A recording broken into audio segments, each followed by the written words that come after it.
Hello everyone, welcome to CSI NET Adda. आज हम लोग स्टूडेंट्स एक बहुत ही इंपॉर्टेंट टॉपिक के बारे में बात करने वाले हैं। आज हम लोग बात करेंगे कि क्या डिफरेंस है MSc के सिलेबस में और CSIR नेट के सिलेबस में।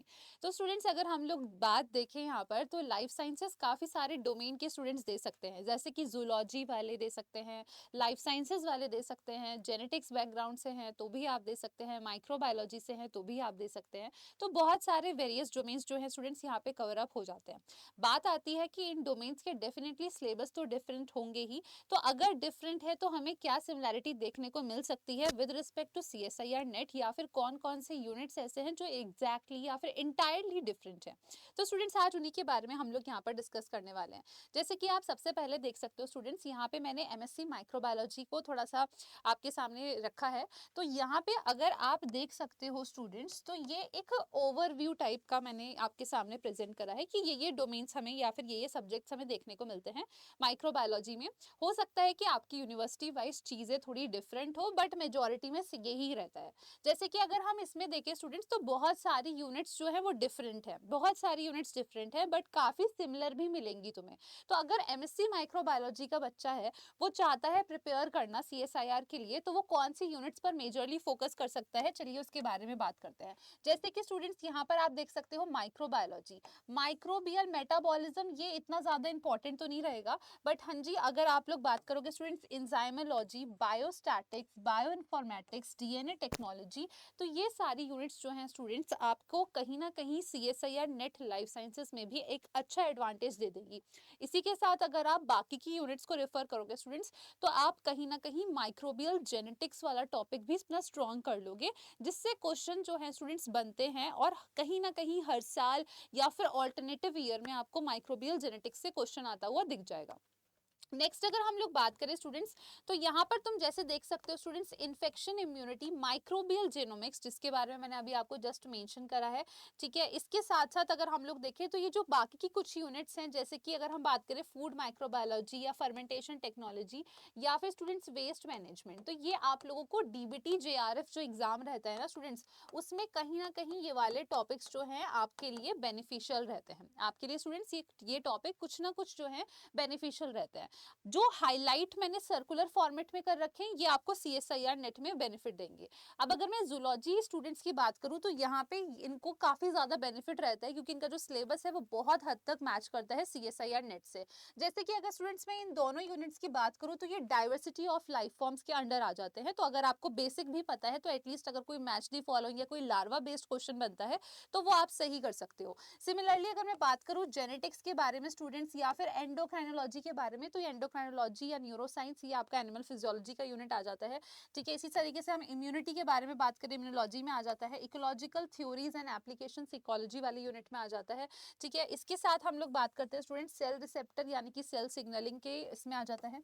बायोकेमिस्ट्री एंड मॉलिकुलर बायोलॉजी, दोनों बहुत ही इंपॉर्टेंट यूनिट है, फंडामेंटल यूनिट्स हैं, और CSIR इसमें से लगभग आप मान सकते हैं स्टूडेंट्स 8 से 10 क्वेश्चन जो है बायोकेमिस्ट्री से बनने तो पक्के ही हैं। तो बहुत ही इंपॉर्टेंट यूनिट है। इसी तरीके से अगर हम लोग बात करें डेवलपमेंट एंड डिफरेंशिएशन, तो ये हो सकता है डेवलपमेंटल बायोलॉजी के नाम से किसी किसी यूनिवर्सिटी में गिवन हो, तो ये भी बहुत अच्छी और स्कोरिंग यूनिट है, क्योंकि इसमें स्टूडेंट्स ज़्यादातर आपको कुछ म्यूटेशन कंडीशंस देते हैं जो कि ऑलरेडी आपने पढ़ रखी होती है। तो बहुत ज़्यादा इसमें आपका घुमा के क्वेश्चन नहीं बनता है, इस अच्छा स्कोरिंग आपका यूनिट रहता है। Biotechnology and application students, unit 13 जो रहती है, उससे आप अपना जो है इसको रिलेट कर सकते हैं। इवोल्यूशन एंड एनिमल बिहेवियर, आजकल का अगर हम रीसेंट ट्रेंड्स देखें स्टूडेंट्स, तो इवोल्यूशन और इकोलॉजी से काफी ज्यादा क्वेश्चंस पूछे जा रहे हैं। तो डेफिनेटली ये कुछ यूनिट्स हैं जिसको तुम टारगेट कर सकते हो। अब जैसे कि यहाँ पे बायोस्टैट्स और बायोइन्फॉर्मेटिक्स गिवन है, अगर तुम्हें बायोस्टैट्स में बेसिक्स भी, प्रिंसिपल भी पता है कि काई स्क्वायर क्यों यूज करते हैं, टी टेस्ट क्यों यूज करते हैं, या अनोवा क्यों यूज करते हैं, तो डेफिनेटली आप इन यूनिट्स की मदद से भी स्टूडेंट्स थोड़ा सा स्कोर जो है वो अपना और इंक्रीज कर सकते हो in case of CSIR net life sciences. इसी तरीके से स्टूडेंट्स हम लोग लाइफ साइंसेस साइंसेस के कोर्स के बारे में बात करते हैं तो यहाँ हमारे पास बायोकेमिस्ट्री, इकोलॉजी, माइक्रोबायोलॉजी है, ठीक है। Microbiology as a separate unit नहीं दे रखी है CSIR नेट में, बट डेफिनेटली इससे रिलेटेड टॉपिक्स पूछे जाते हैं। Plant diversity and plant physio एक अच्छा आपका स्कोर बना देता है प्लांट फिजियोलॉजी वाली यूनिट में। इसी तरीके से अगर हम लोग बात करें स्टूडेंट्स, यहाँ पर भी आप देख सकते हो जेनेटिक्स मेंशन है, सेल एंड मॉलिक्यूलर बायोलॉजी दे रखा है, एनिमल डाइवर्सिटी है, again diversity of life form में ये वाला यूनिट, और प्लांट डाइवर्सिटी आ जाएगा आपका, एनिमल फिजियोलॉजी आ जाएगा students, animal development, again developmental biology की बात हो रही है, इम्यूनोलॉजी, बायोस्टैट्स, ठीक है। तो ये कुछ आपके ऐसे टॉपिक्स हैं जो स्टूडेंट्स तुम्हें आगे चल के बहुत ज्यादा हेल्प करने वाले हैं। तो इन टॉपिक्स पे अगर तुम फोकस करोगे तो तुम CSIR नेट में काफी अच्छा कर सकते हो। अगर मैं बात करूं स्टूडेंट्स की लैब कंडीशंस क्या है, यानी कि आपके लैब में क्या क्या चीजें आपसे पूछी जाती हैं जनरली, तो आपको स्टूडेंट्स इन कुछ टेक्निक्स पर फोकस कराया जाता है, जैसे माइक्रोस्कोपी हो गया, माइक्रोबियल टेक्निक्स हो गया, PCR जेल इलेक्ट्रोफोरेशन हो गया स्टूडेंट्स, या फिर अगर हम बात करें DNA सीक्वेंसिंग हो गया। तो इन सारी टेक्निक्स के बारे में अगर हम बात करें, प्रिंसिपल क्या क्या चीजें यूज होती हैं, किस तरीके से एक्सट्रैक्शन कराया जाता है, किस चीज का एक्सट्रैक्शन होता है स्टूडेंट्स, इन पर भी अच्छे खासे क्वेश्चंस जो हैं स्टूडेंट्स वो आपको देखने को मिल जाता है। तो these are also your important aspect. अगर आप अपने मास्टर्स में हो तो अभी से ही इनको लाइटली मत लो, अभी से ही इन पर ध्यान देना शुरू कर दो। और अगर आप अपियरिंग स्टूडेंट हो स्टूडेंट्स, तो डेफिनेटली आप अच्छा स्कोर कर सकते हो अलॉन्ग विद योर मास्टर्स। तो यहाँ पे अगर आप देख रहे हो जैसे बायोकेमिकल एनालिसिस है, प्रोटीन एस्टिमेशन, एंजाइम के बारे में, या न्यूक्लिक एसिड, क्रोमैटोग्राफी, इन सब पे भी स्टूडेंट्स क्वेश्चन बनते हैं, लास्ट यूनिट से बनते हैं। और यहाँ पे नेक्स्ट आपको दे रखा है एनिमल फिजियोलॉजी एंड बिहेवियर। तो इसमें स्टूडेंट्स जैसे कि अगर हम बात करें कि हार्मोन मैनिपुलेशन, चलो ठीक है इसको छोड़ दो, बट हार्ट रेट रिलेटेड जो आपका टॉपिक रहता है उससे काफी अच्छे क्वेश्चंस पूछ लेते हैं।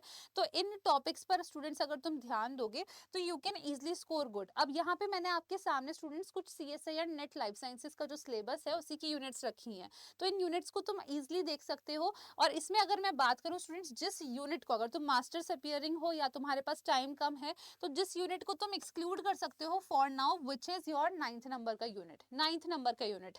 10th और 11th स्टूडेंट्स रीसेंट ट्रेंड्स में बहुत पूछे जा रहे हैं। 12th और 13 यूनिट को फ्यूज करके स्टूडेंट्स स्टार्टिंग की जो आपकी कुछ यूनिट्स है ना, इनसे फ्यूज करके आपके क्वेश्चंस बन रहे हैं, ठीक है ना। तो यानी कि ये वाली नीचे की यूनिट्स, ऊपर की यूनिट्स तुम्हें पढ़नी है। बात आती है स्टूडेंट्स डेवलपमेंटल बायोलॉजी। मान लो कि तुम जो लर्निंग एबिलिटी है तुम्हारी अच्छी है, बट न्यूमेरिकल एबिलिटी जो है, यानी कि न्यूमेरिकल सॉल्व करने का जो एबिलिटी रहता है स्टूडेंट्स, वो थोड़ा सा तुम्हारा वीक पार्ट है। तो तुम इस यूनिट से अच्छा स्कोर कर सकते हो। Good number of questions are asked, और आपके क्वेश्चंस इतने डिफिकल्ट भी नहीं होते हैं। सिमिलरली अगर आपका लर्निंग एबिलिटी अच्छा है, आप प्लांट की तरफ जा सकते हो। एनिमल थोड़ा सा ट्रिकी हो जाता है because of certain invasion of techniques, यानी कि यहाँ पे जो आप मेथड्स पढ़ते हैं उसकी इंप्लीमेंटेशन थोड़ा बहुत एनिमल में भी पूछा जाता है। Inheritance biology, again it's a very important. Genetics जो है स्टूडेंट्स, तो इन कुछ यूनिट्स को आपको ध्यान रखना है, और अगर आप ध्यान रखेंगे तो definitely you can score really good despite of having any search course in your masters, जिसका सिलेबस शायद से इतना रिजेंबल ना करता हो। तो आई होप ये वाला वीडियो जो है स्टूडेंट्स आपके लिए बेनिफिशियल रहा होगा, और इसी तरीके के अपडेटेड इन्फॉर्मेशन के लिए स्टूडेंट्स आपको क्या करना है, CSIR नेट अड्डा को सब्सक्राइब करना है। Thank you so much.